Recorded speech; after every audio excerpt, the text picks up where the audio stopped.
Bienvenue à toi, on est parti pour le 21e jour du challenge. Aujourd'hui, comme promis, on va parler du système nerveux.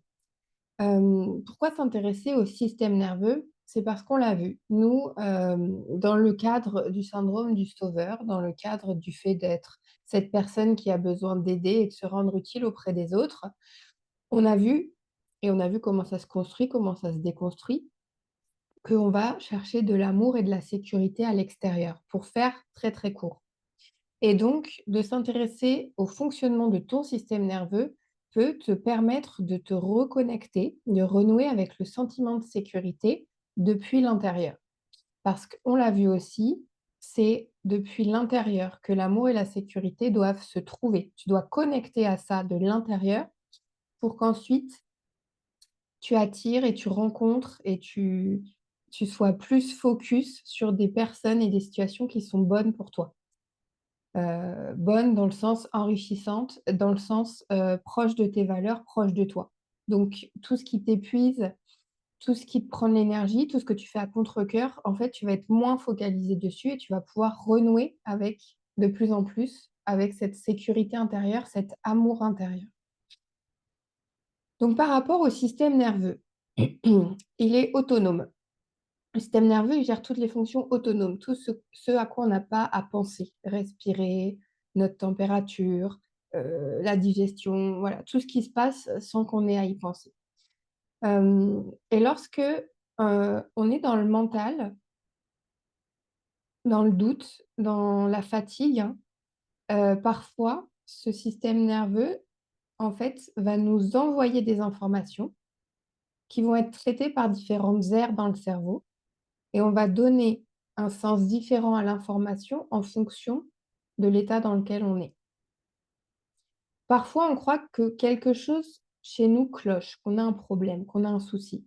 Moi, je parle avec des gens, heu, quand c'était le reflet de mon monde intérieur, bien sûr, beaucoup de gens venaient à moi avec, «J'ai un problème, j'ai trop de valeur, je suis trop ceci, trop cela». On a l'impression que c'est quelque chose qui cloche chez nous et parfois, la seule réponse ici, c'était de revenir en sécurité dans son système pour vraiment vivre les situations depuis un tout autre espace. Donc on l'a vu hier brièvement, c'est l'état qui crée l'expérience. C'est vraiment ça que je retiens dans, cette découverte, hein, de ce fonctionnement du système nerveux. C'est vraiment depuis donc on va voir les 3 états. Depuis un état, je ne vais pas vivre les mêmes choses. Donc voilà, vraiment comprendre que ce que l'on vit, est le reflet de l'état dans lequel notre système nerveux se trouve ou nous maintient depuis des années.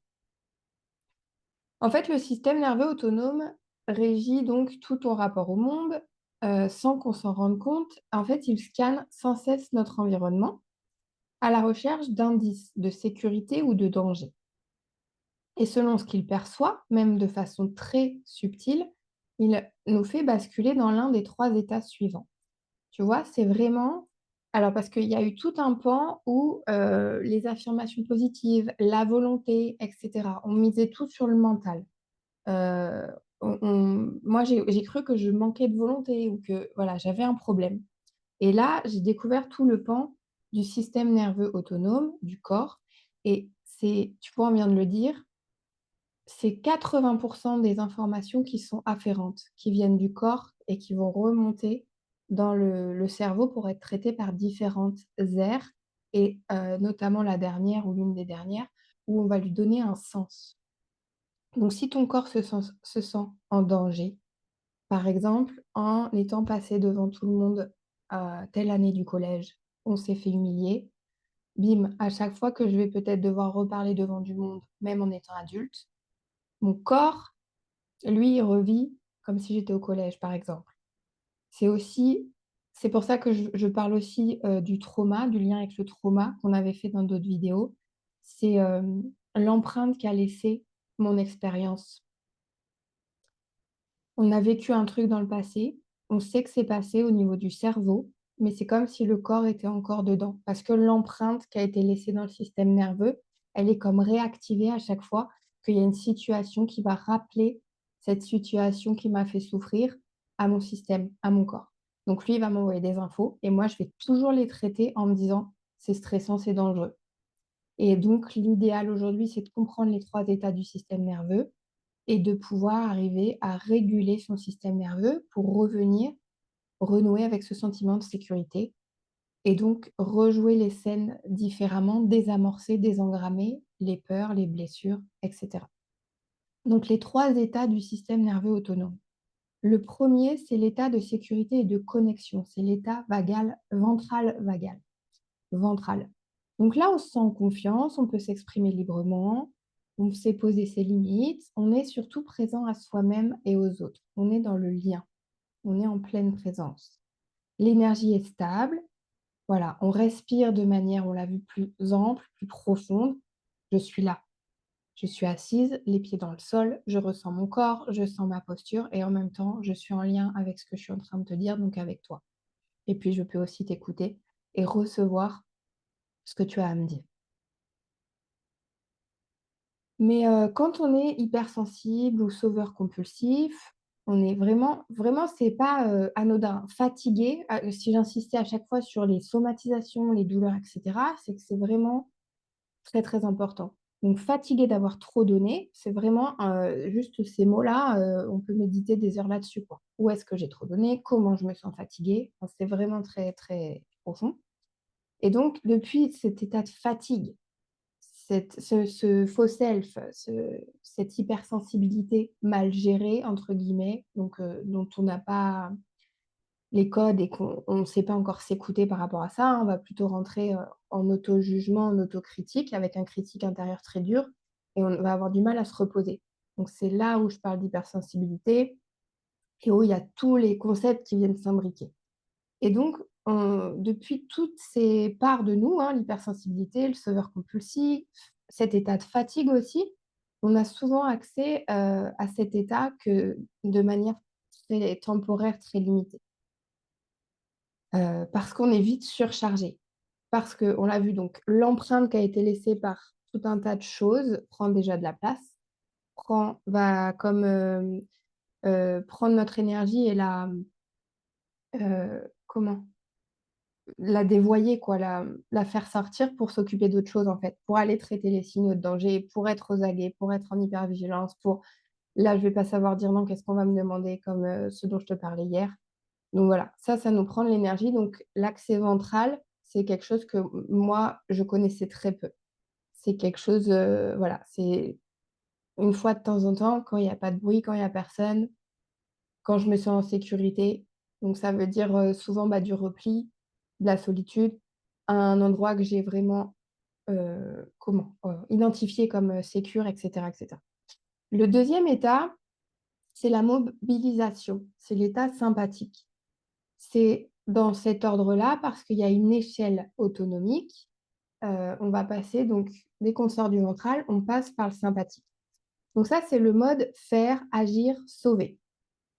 Tu es en alerte, tu veux régler les problèmes des autres, tu ressens une espèce de tension, de l'impatience, parfois même de l'angoisse. C'est l'envie de bouger, c'est l'envie de faire.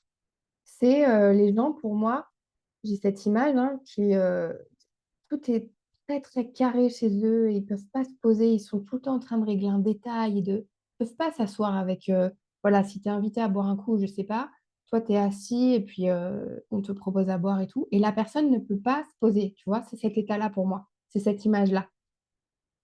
Ou quelqu'un qui tournerait tout le temps autour de toi et qui sait pas s'asseoir. Pour moi, c'est ça le sympathique. Ça, donc c'est, parce que donc très, très, archaïquement, de manière très ancienne dans l'histoire, de l'évolution, de l'homme et cetera, le système nerveux, ça servait à 2 choses. Il fallait que ça nous prévienne avant que moi je le voie ou que je le sache, voilà. Mon corps, il savait. Donc soit fallait être prêt à fuir ou à se battre ou à faire le mort, on va voir dans l'état, le 3e état. Donc là, on est prêt à fuir ou se battre, en fait. Ça, c'est le sympathique, on est activé. Donc on n'écoute pas vraiment son corps. Ça fonctionne, mais voilà, on est, agité, en tension, en hypervigilance. Ça commence là. C'est des gens qui sont dans le faire, faire, faire, faire, faire.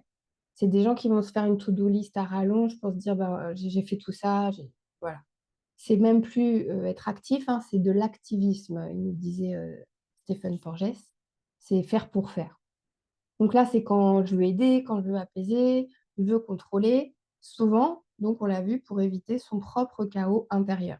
Comme je sens que je m'active là, qu'il y a quelque chose qui mon corps, il m'envoie des signaux, mais je ne sais pas ce que c'est, je ne l'ai pas nommé, je ne sais pas comment je fonctionne finalement, bah, voilà, je vais aller gérer ça comme je peux, comme j'ai appris, en allant gérer, le chaos des autres. Le troisième état, c'est le figement, c'est le dorsal vagal. Donc là, c'est faire le mort, comme dans les opossums dans l'âge de glace, cette image que j'aime bien. Là, c'est la coupure. Il y a Je ne sais plus être en lien. Soit je suis très, très enfermée dans mes ressentis, donc par exemple, les maux de ventre, qu'est-ce qui se passe, machin, je suis plus en lien. Je suis là, mais je suis coupée. Soit je suis très, très dehors, justement en train de m'occuper des autres et je suis coupée de l'intérieur, j'ai du mal à revenir à l'intérieur. Là, ça peut être le brouillard mental, c'est cette impression de ne plus savoir qui tu es ni ce que tu veux. Voilà, soit je suis très, très déconnectée de l'intérieur pour ne plus souffrir, donc je vais aller gérer le chaos extérieur des autres. Soit je me replie et j'écoute vraiment mon corps et donc je suis pas non plus en lien avec l'extérieur. Il y a un espèce de repli, donc le figement, tu vois? C'est l'état de figement, c'est le freeze fonctionnel.